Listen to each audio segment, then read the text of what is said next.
میں سوال کرنا چاہتا ہوں، بہت ہی انفارمیٹیو آج کا لیکچر ہے، اور جتنی انفارمیشن ہے تو بہتر ہے کہ اس کو دو حصوں میں یا زیادہ میں کر دیں اگر آہستہ جاتا ایک تو آپ نے ذکر کیا تھا صدقے کا کہ واجب اور مستحب، تو مستحب صدقے کی کچھ مثالیں اگر آپ دیں۔ یہ جو صدقہ آپ روزانہ نکلتے ہیں، گھر سے باہر جاتے ہیں، سفر پر آپ جاتے ہیں، جو گھر نکالتے ہیں آپ نے، مستحب صدقہ ہے،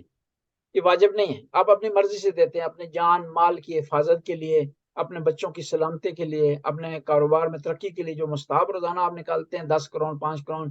آپ نے اپنے گھر میں سسٹم رکھا ہوگا، یہ مستحب صدقہ ہے۔ یا آپ کو خواب کو برا آیا ہے تو آپ اس کی جو ہے وہ اس سے بچنا چاہتے ہیں، کہ اس کے جو ہے وہ نتائج سے، تو وہاں پر آپ صدقہ نکالتے ہیں، مستحب ہے۔